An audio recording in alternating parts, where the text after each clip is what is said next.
This edition of Mac Voices is sponsored by Linode, high-performance cloud hosting for everyone. Visit linode.com/macvoices and take $20 off your first server package. Mac Voices is supported by LinkedIn Jobs. Find the right person for your business today with LinkedIn Jobs. Pay what you want and get $50 off your first job post at linkedin.com/macvoices. Welcome to Mac Voices. This is the talk of the Apple community, and I'm Chuck Joyner. Folks, this is the second in our two-part interview with Shelly Brisbin, the author of iOS Access for All. In the first edition, Shelly touched a little bit on the contents of her book, what's new in the book and in iOS 13, including the very latest updates to iOS 13. In this section, we dig into a little more general discussion of accessibility and some of the capabilities of Apple devices and compare and contrast those with some of the other options out there. Here's Shelly. Shelly, how do you feel that Apple is doing? I know we've had this conversation several times about different iterations of this book, and along the way, I think Apple has done better. It's done a little worse for you. Where do you think they stand right now in accessibility in general and also compared with other platforms?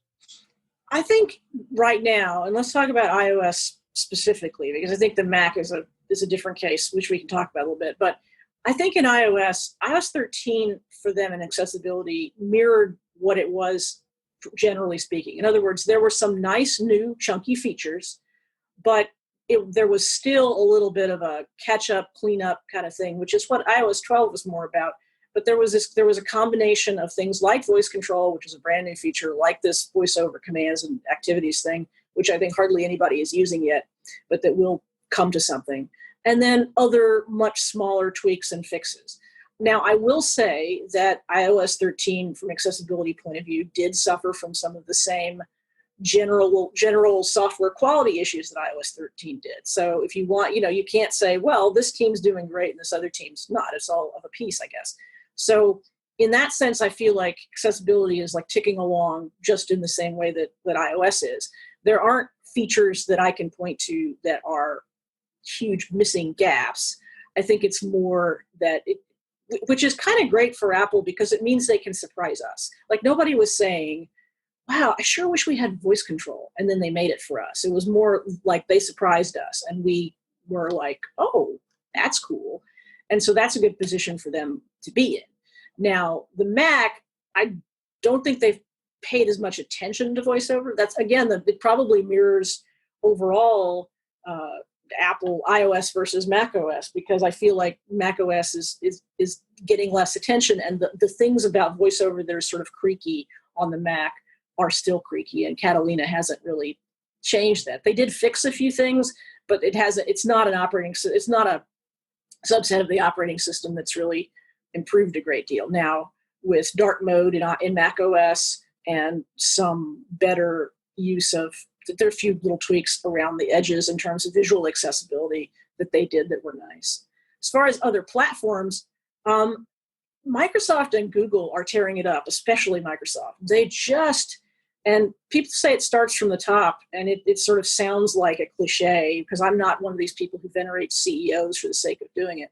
But Satya Nadella's story is that he has a child with a disability, and that he's made a big commitment to it. The person that they have who runs accessibility at Microsoft is a very visible and well-known member of the accessibility community. A lot of people knew her before she started there. Microsoft has hired a lot of people that are well-known in accessibility circles, so they have sort of the personal goodwill in that community. And then they're just making great software. They've turned Windows Narrator, which was a terrible built-in screen reader for Windows that nobody used for anything other than installing your system, into a really good sort of, I can't think of the word, it's not mid-level, it's not bare bones, but a good basic screen reader. There's still screen readers like JAWS and NVDA that are better, but Windows Narrator and Windows Magnifier, which is the equivalent feature for folks with low vision, are just really great in Windows 10. And they walk the walk too. They come to the conferences and they talk to people about what they need, and they just have done, I mean, they're very hands-on. Now, to be fair, they've had a lot of catch-up to do, because they were so far behind Apple that we're giving them credit for having picked up the pace in the past 3 or 4 years. And Google is doing it differently in the sense that they still have some accessibility issues in their fundamental apps. Like they don't support dynamic type in iOS, which is just a crime, and I will complain about that and yell about that everywhere I can. But at the same time, they're doing all these AI and AR-based apps that really have the potential to be great for people with physical or visual impairments, because they do things like object recognition and OCR and just intelligent scene recognition. Microsoft has a great tool called Seeing AI that does that too. So Google is kind of out there on the scientific bleeding edge, whereas Microsoft is working on the nuts and bolts and fastening down so that Windows is a good experience for their users. And Apple, I feel like it's hard for me to criticize them, because I think the way I characterize them is fair, but to say they should be doing something different would be to say that they should be making more of a marketing push than an actual accessibility push, because I think it's fair for Apple to be able to say, look, we have a really great foundational accessibility product. The issues that they have in accessibility are basically about bugs. There are things in Braille support that don't work as well as they should work. But if you compare that to Google, Android Braille support is crummy. So it's hard to know where. I guess the main thing I would wish for Apple accessibility is that they would take a cue from Microsoft in terms of their communication with the community. And that's a huge ask, because there are some things that the accessibility people at Apple already do that probably are, a little further outside the box than most of Apple. So basically you'd have to say, all right, we want you guys to be completely different than the rest of your company. How's that going to work? That's not going to happen. So. Shelly, I don't want to push you, okay, but can you give me some examples of that? I mean, are you talking about attending conferences, or are you talking about giving speeches? What kind of things are you referring to there? For example, there's there are a number of conferences at which people show off accessibility products. The major one it's colloquially known as CSUN. It's the Assistive Technology Conference. It's put on every year by the University of California at Northridge. And companies like Microsoft and Amazon and Google come to this, and there's many others, and Adobe, come and they rent a suite for the duration of the conference. They do a lot of presentations. They do hands-on between engineers and users. They're everywhere. They're in the conference. Apple sends people to the conference. They occasionally do a presentation. But I attended a Microsoft event a year ago, where on the last day of the conference, you could come in, and at the door they would ask you, what are you interested in terms of Microsoft accessibility? And you would tell them. And I said, I'm interested in Magnifier. I want to know how well you're doing with essentially the accessibility equivalent of dark mode and magnification. And they led me over to one of the engineers that's responsible for that. And I sat down with him for 15 minutes, and he showed me his software, and I asked my questions, and I left, and I felt like I was heard. It wasn't just marketing. It was, these are, the people that are actually working on this stuff, taking the time not only to listen to what you want, but to show you kind of where they're going. And because Microsoft has this long culture of, not pre-releasing, but they have insider builds. They have builds of software that's available long before software is available to the public, but that people can sign up, essentially public beta programs, people can sign up and get insider builds early. He was able to say, well, the thing that you are talking about is not in Windows 10 right now, but it's in this insider build. So let me show it to you. And, that's kind of utopia. And again, it's not something that we're going to be able to change with Apple just in terms of accessibility. But I wish they'd loosen up a little bit and communicate more publicly. Now, they communicate privately. I've talked to people who have had the opportunity to interact with them in more private, focused testing situations. I know that happens. So it's not that Apple completely ignores its users. But I believe that public goodwill that would be created by having a room full of folks who work on Apple products that would be willing to sit down with users and talk to them about what they do have, what they want, what they need, what doesn't work, what does work. That would be so amazing if Apple could do that. Yeah, you're right. That's going to be something that's kind of. I live in a dream world, don't I? Yeah, well, no. Well, you know what, though? Let me ask you this, because, in fact, I found out, as I recall, I found out about it after the fact. But you attend WWDC. Yeah, occasionally. They're not going to have it this year, but right. Do they have accessibility? What's the word I want? Presentations. They have setting. Yes. Well, I'll say last year WW they did a great job because they actually introduced voice control from the main keynote stage. And if you go to WWDC, often what you realize is there's the big keynote, there's the flashy keynote, and then there's a State of the Union later on where you get more details. And that's exactly what happened. Then there are usually 3 or 4 accessibility focused sessions. There's an iOS one, there's a macOS one. Sometimes there are a couple of more specific ones. But the thing that they do that is really awesome is that, and this is true of all sorts of, it's not specific to accessibility, but they have labs. So developers can go and talk to Apple engineers. This is not about users, this is about developers. So people can go and show their apps to an Apple engineer and say, I want to make it accessible, but this is an issue I'm having. And I understand from talking to developers that that's very valuable for them.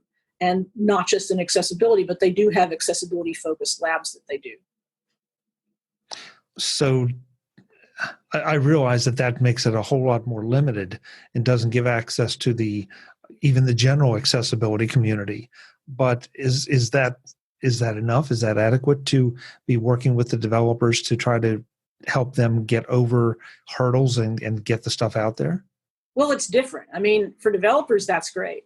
And I don't know what it's like day in and day out for developers, but accessibility support often requires a very specific piece of knowledge. So the guidelines are out there, you can follow them, but you may have an app that does something in a way that's unusual, and it would be great to have an Apple person help you with that.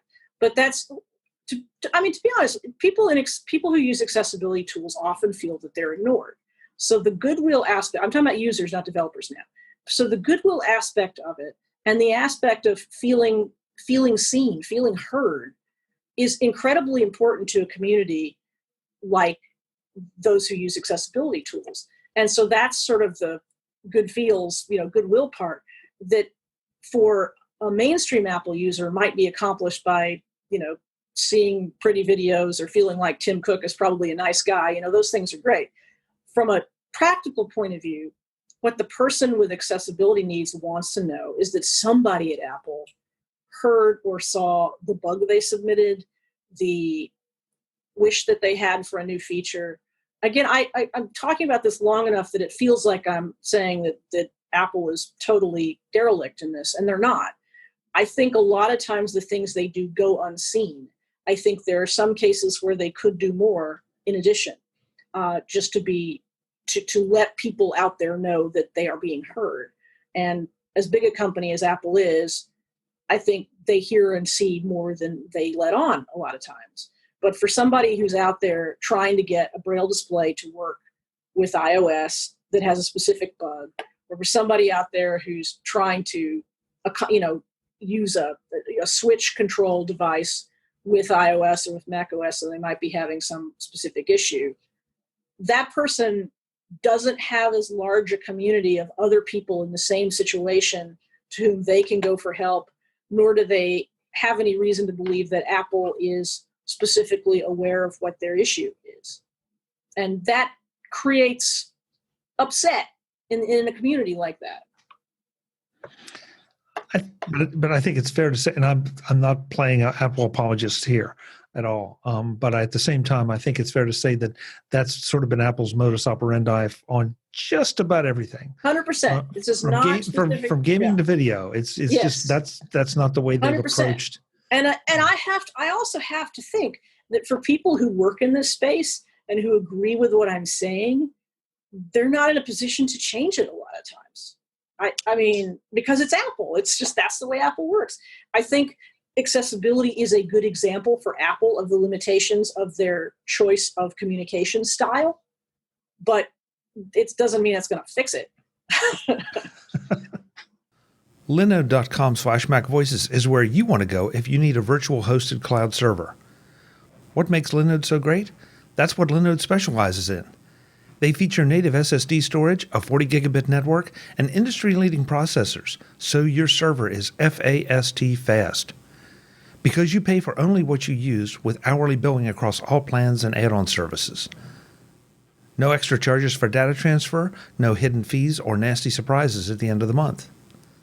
Because Linode has a new cloud manager with an improved user interface, so deploying your server or servers is easier than ever. Because Linode has data centers all over the world, from Toronto to Mumbai, so if location matters, Linode has it covered. Because they have a large documentation library to help you get started and help you make the most of your server. Because Linode has 24/7 live customer support, so if you get stuck or have issues, help is just a phone call away. Because Linode has a ton of add-ons, so that you can customize your server with exactly what you want and what you need. Backups, blocks, node balancers, load balancers, and more. So what do you need to do to take advantage? Visit linode.com/MacVoices to get $20 credit towards your first server. Again, linode.com/MacVoices gets you $20 off your first server. Check it out now and be up and running in minutes. Thanks to Linode for their support of MacVoices. All right, so I'm going to get us both in trouble. All right, sounds good. I don't want to be there alone. So if you had to recommend to someone right now a device to buy for accessibility, and I'm going to go with device instead of platform, what would you tell them to buy from which platform? Well, it matters what kind of accessibility they need. So whether they're blind, hearing impaired, have a physical disability. In most cases, though, the answer is actually an iOS device, because you can certainly use Android devices. You can use, the Windows platform is great, but you can't take calls on a Windows 10 machine. I was saying that slowly because I was trying to think, well, wait, can you take a call on it? There aren't any Windows phones anymore. but no, Apple has a lead in that. Now, as far as desktop, I think that would be a different answer. Well, that's a computer that functions like a desktop or a laptop. I think Windows 10 devices, including the Surface, including laptops, whatever device you choose, I think they're super compelling. I think for somebody who doesn't have a specific reason to choose an operating system, like Legacy, Affinity, or Loyalty, or something like that, if you're just like, what's the best? I'm going to use macOS or I'm going to use Windows, and I'm blind. Which should I use? I'm probably going to say Windows. Not because macOS is a bad operating system, and I know I'm on a podcast called Maccessability Roundtable, for goodness sake. We love the Mac. But Windows is just, and like, I don't have any Windows 10 machines in my life right now, but I have to say that, something like a Surface with magnifier under Windows 10 seems really super compelling. Although then I'd have to not buy an iPad or something, and I couldn't do that. It's sort of like the opportunity cost, wait, I could get a Windows machine, but then I'd have to not get an Apple one. And, well, that's just me. Sorry, we need to worry about my shopping list. Well, I think what I heard, don't let me put words in your mouth, but what I think I heard you say is that there's not necessarily enough difference to make it a clear choice. I think that's true. I think I would say if you want a phone, get an Apple, get an iPhone. If you're, again, it depends on your disability. If you're blind and if you're a Braille reader, get an iPhone 100%. If you're blind or visually impaired and you're not a Braille reader, Apple or Android is perfectly fine. You will get what you need to get. And TalkBack is a perfectly good screen reader on Android, and the low vision tools on Android are good too. So then your choices are about just other platform considerations. So I could tick off lists like that. I could say, if you're this, if you're that. It kind of matters what features are most important to you. Just like it does with anybody, because accessibility is this, people think of it as like this one big thing, but it's actually not. It's a lot of different things. Just like you wouldn't say, well, if you like well, let me think. If you like to make phone calls, which device should I get? As opposed to, I mean, so yeah, I mean, I would ask the person, what are they trying to do? What is their accessibility need before I picked a device for them? And that sounds like the same kind of answer you would give someone who comes to you and says, which Mac should I buy? Mm-hmm. Same thing. What are you going to do with it? And then let's talk about whether a Mac is even the right machine for you, or whether you should go with an iPad, or God help us with some of the others. This just came to mind, and it's not even part of this show, but where does the Chromebook stand in all of this? Is it at all useful from an accessibility standpoint? It is. What is the name of there's an accessibility suite on the Chromebook, and I can't remember the name of it. It actually has gotten better in the past few years. And keep in mind, of course, that a lot of kids use Chromebooks in school. So Google has, being aware of that, they have made accessibility improvements to it. I cannot tell you in detail where it kind of sits. If you're a blind kid and you're assigned a Chromebook, you're going to be fine, but there might be better options out there for you if you had a choice or if you're at home. So I can't speak very specifically to the Chromebook other than to say it's not a house on fire. It's not a bad environment. And it keeps improving. Google is paying attention to it. Well, you went exactly where I was going in my head, that we're seeing a lot of schools adopt Chromebooks, and you have kids with accessibility needs, and so are they being, sorry to use the phrase, but are they being left behind? And so it's good to hear that they're not. They're not. I mean, it's interesting because I remember when several years, and I have young kids in my life ranging from like age 10 to high school, so I see different computing situations that they find themselves in. It's funny because the kids in our local school district, they get Chromebooks in elementary school, I think. Is it elementary school or junior high? But then in high school, they get Macs. And that's interesting, and I don't know what those decisions are about. But so I thought for a while, people have said to me for years, well, the Chromebook owns education. Apple should just give up. But they haven't. And iPads and Macs, so I don't know enough about education to know what role each platform plays, but I know that Google doesn't completely own it, and that helps accessibility too. I think anytime you've got a platform that has to be in a school or in a workplace, you're going to have legal reasons and financial reasons, if nothing else, to have accessibility support. Yeah. Well, and that's got to be because I would guess, based on my limited knowledge of this kind of thing from friends, not personally, that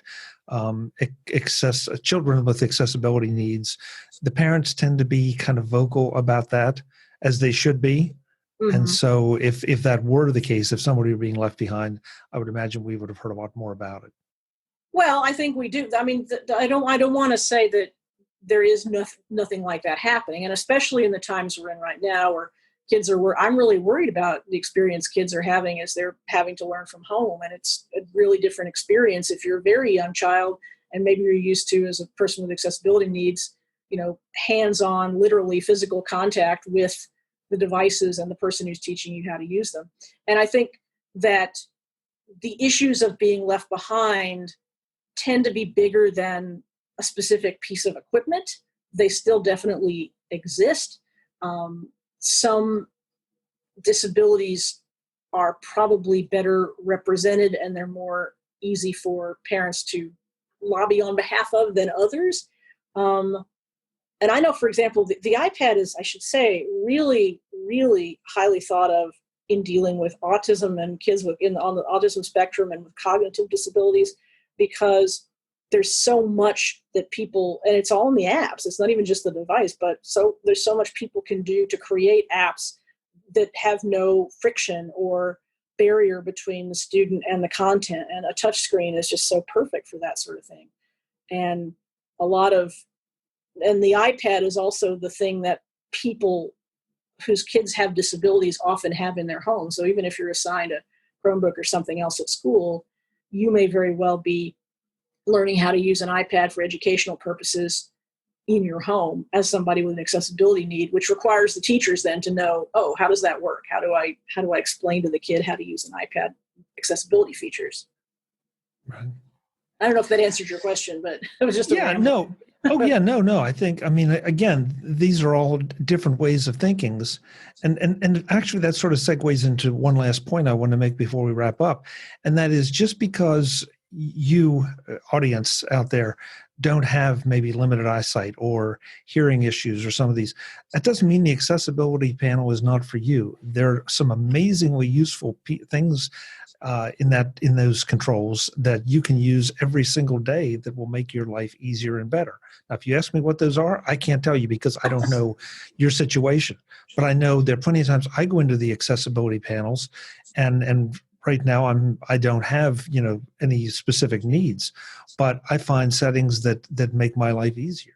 And so increased text size is a big one. Zoom. I mean, the magnifier feature. Yeah, there's a lot in accessibility. And the joke I've told, I don't know if I've told it to your audience before or not, but I always tell this joke because anytime you see an article that says 10 secret features of iOS, dollars to donuts, half of them are going to be in the accessibility area of settings. Yep, you're because right. Secret means under accessibility. And yeah, they're features that are useful to everyone, some or all of the time.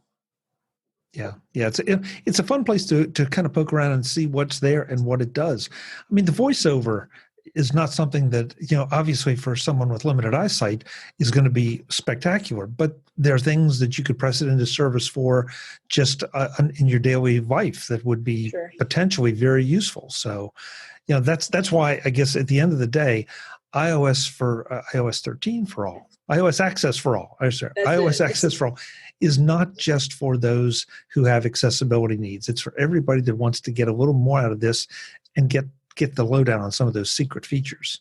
Sure. So, and the way I organize the book is by kinds of accessibility features. So, for example, if you know that what you want is to see your iPhone better, there's a whole chapter about low vision features. You're not going to be bothered with how does the voiceover screen reader work because you probably don't want to use it. There's another section for folks with hearing impairments, and that includes folks who are older and are buying hearing aids for the first time. And there's a section on physical motor disabilities. I have friends who have either carpal tunnel or some other issue with their hand that makes it difficult for them to touch the screen, and maybe it's even a temporary situation. And there's material in that chapter that'll, hopefully help them figure it out. But again, they won't be wading through a lot of voiceover stuff that they don't care about. And then I spend a lot of time in the book also talking about apps and how the accessibility features in the operating system work with the apps.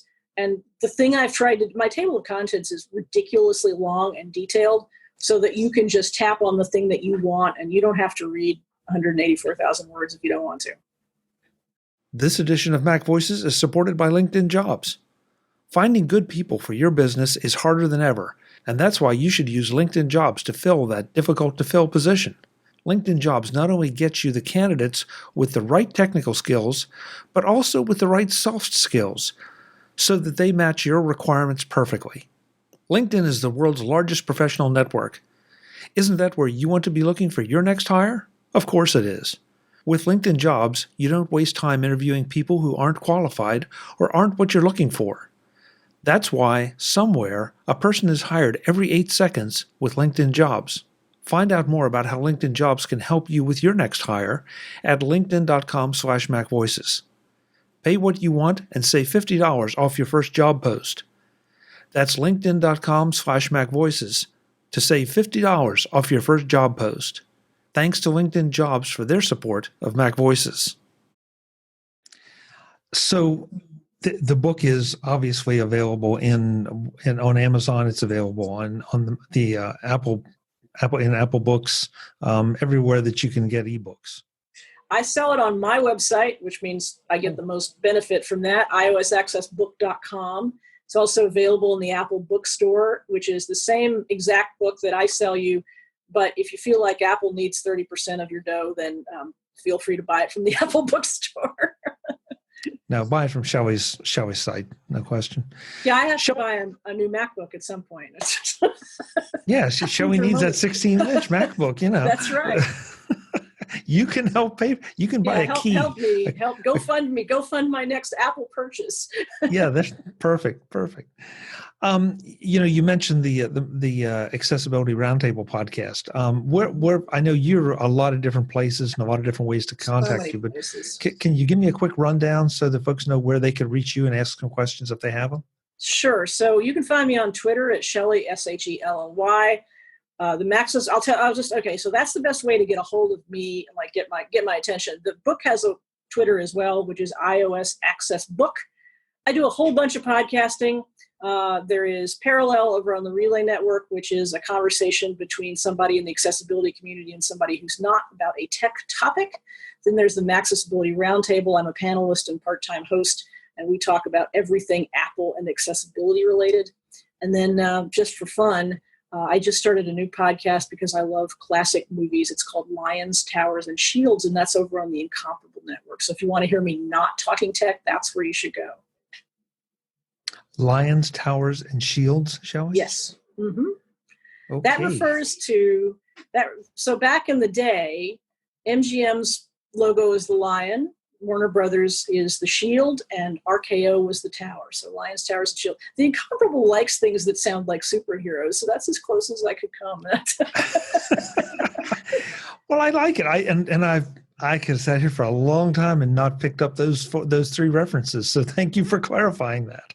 You're welcome. That's the first time I've actually explained it, because if people are too cool to have me explain it. They're like, oh, clearly I understand what that means. And then they're like, no, actually I don't. Could you tell me what that means?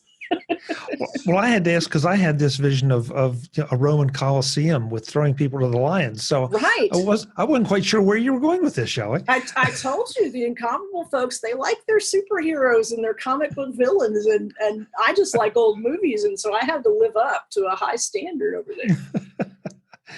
Hey, this has been a lot of fun, and we got to do it more often. I'm just sorry. I'm sorry it took us this long, but thanks so much for the time and the education on a lot of this stuff. Well, thank you so much for having me, Chuck. It's always great to talk to you. Well, I'll be in touch, and I'll be bugging you. Trust me. All right, sounds good. Folks, I'm Chuck Joyner. This is MacVoices. I hope you got something out of this. I didn't know where we were going to go. I didn't know we were going to dig that deep into some of this stuff, but I learned a lot, and I hope you did too. Until the next time, and as always, thanks for watching. Visit MacVoices.com for show notes and to connect with Chuck on social media. Get involved in our Facebook group or like our Facebook page, and get more out of your Apple tech with MacVoices Magazine, free on Flipboard and on the web. And if you find value in it all, consider supporting us through either our Patreon campaign at patreon.com/MacVoices, or by making a one-time donation via the PayPal link on our front page and in the show notes of each episode. You will join these fine people who help bring you MacVoices.